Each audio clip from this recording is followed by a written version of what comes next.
क्या सुपरमैन है सनातनी मैन? क्या महाभारत से निकले हॉलीवुड के सारे मैन?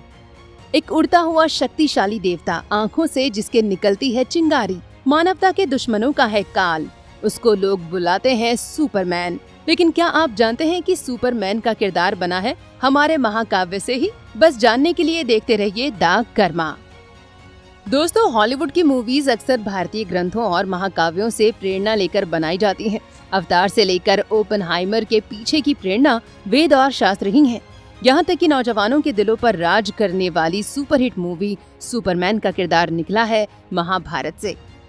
दरअसल दोस्तों, सुपरमैन के डायरेक्टर जैक स्नाइडर भारतीय महाकाव्यों के एक बहुत बड़े प्रेमी हैं। विशेषकर वे महाभारत को तो अक्सर पढ़ते ही हैं। दोस्तों, महाभारत के प्रति अपने रुझान को उन्होंने खुद लोगों के बीच ट्वीट करके बताया था।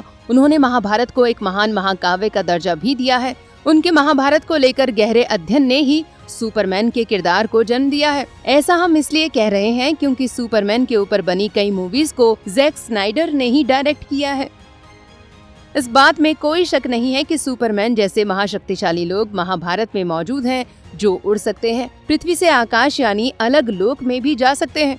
महाभारत के दौरान भीम के बेटे घटोत्कच हवा के माध्यम से ही लंका पहुंच जाते हैं, जहां उनकी मुलाकात विभीषण से हुई थी। सुपरमैन को जैसे मारना लगभग असंभव है, वैसे ही घटोत्कच का वध करना भी आप असंभव ही मानिए, क्योंकि दोस्तों घटोत्कच के पास मायावी शक्तियां थीं।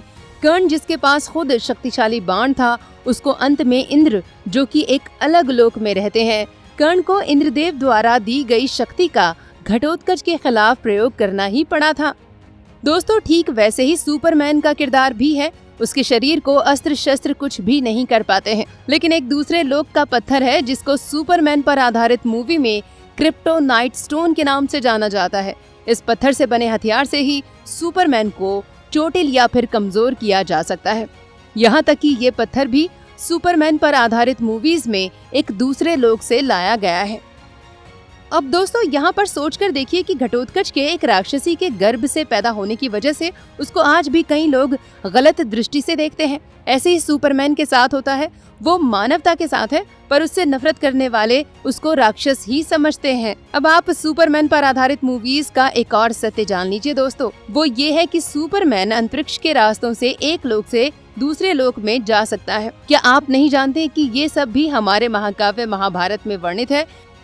अर्जुन पाताल लोक भी गए थे और वे नागलोक भी होकर आए थे। क्या ये सब केवल रचनात्मक लेखन हो सकता है? बल्कि रचना को भी प्रेरणा की आवश्यकता होती है। हमारे महाकाव्यों में कई ऐसे मुनियों का जिक्र है जो एक लोक से दूसरे लोक की ओर जाते हैं। दोस्तों, हम रचनात्मक बुद्धि को तनिक भी गलत नहीं मानते हैं, लेकिन आप जरा सोचकर देखिए कि हॉलीवुड कई बार वेदों और शास्त्रों के कभी न मिटने वाले ज्ञान को बड़े पर्दे पर उतारता है। फिर आज भी हमारे देश का सिनेमा सनातन के विज्ञान पर आधारित अभिनय को बढ़ावा क्यों नहीं देता है?